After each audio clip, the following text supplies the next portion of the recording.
Un bouillant comité d'accueil aux abords de Mayol qui rappellerait presque les glorieuses campagnes toulonnaises de la dernière décennie. Ça fait beaucoup de bien déjà, rien qu'en arrivant en bus, je pense qu'on était pas mal à avoir des frissons, voilà, ressentir vraiment quelque chose en plus. Les gens qui viennent pour vivre le rugby et ça fait plaisir, ça fait chaud au cœur. Quelques instants de communion avec les supporters que les joueurs du RCT dos au mur après 2 revers consécutifs ne peuvent pleinement savourer. Tension maximale et infime marge de manœuvre pour les coéquipiers de Baptiste Serin, encore davantage sous pression suite à la victoire hier du Stade Français. Pas question pour le néo-capitaine toulonnais de rester en rade quand dans le même temps son ancienne équipe s'est assuré une place en phase finale. Moi ce qui m'intéresse c'est surtout que Toulon soit qualifié et je donnerai tout et on va tout donner aussi pour que Toulon soit dans les 6. L'entame de match n'est pas sans rappeler les joutes souvent musclées qui opposaient Toulon à Bègles il y a 30 ans.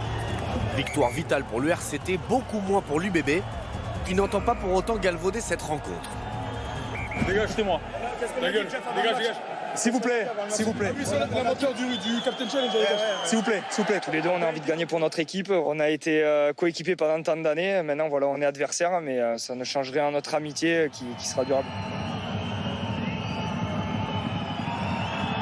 Jalibert, imperturbable sous les sifflets du millier de supporters varois, égalise à 3 partout avant le quart d'heure de jeu. Toulon parvient à franchir à plusieurs reprises dans le sillage de ses 3 quarts funambules. Gervais Cordin, puis Louis Carbonel mettent tour à tour en difficulté le rideau bordelais. Mais des fautes de main viennent chaque fois stopper ces quelques initiatives. Moins fulgurants, mais plus patients, les Bordelais inscrivent sur touche le premier essai de la rencontre.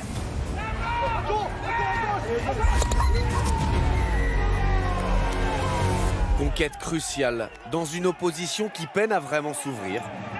La dernière mêlée permet à Carbonel d'inscrire une 3e pénalité. Léger retard pour Toulon, de 2 points à la pause.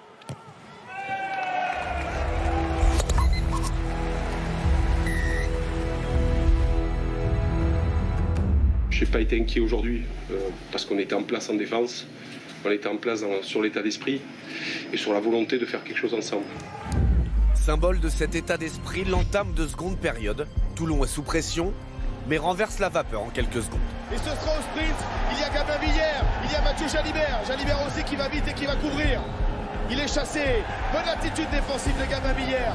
Soutien de Serin, mais bon soutien des Bordelais qui sont finalement sanctionnés. On arrive tous pour le maintenir et pour que Mathieu garde le ballon au sol. Pénalité, et du coup c'est vraiment un moment du match qui bascule en notre faveur. Une nouvelle pénalité qui permet aux Toulonnais de passer devant. Ascendant au score, ascendant physique également, la force collective du RCT se déploie, met son adversaire sur le reculoir et le pousse à faire des fautes.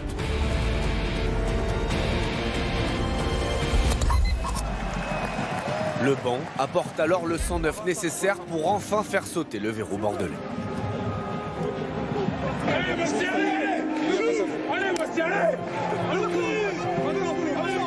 Avec la volonté et l'état d'esprit qu'on avait, ça pouvait que passer aujourd'hui.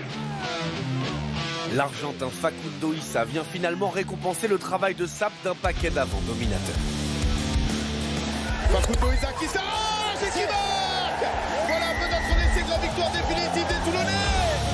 Malgré un seul essai inscrit contre 2 encaissés, grâce à un Louis Carbonel à 100%, Toulon remplit son objectif et se rassure à une semaine d'un dernier match décisif sur la pelouse de Castres. Quand on est Toulon, on doit être dans les 6, surtout qu'on a eu pas mal de péripéties cette année. Maintenant, Castres, ça va être aussi très dur. Et on va voir, on va essayer de tout donner pour essayer de décrocher cette place. Le RCT devra une nouvelle fois gagner pour retrouver le goût des phases finales, si cher à ce club et ses supporters.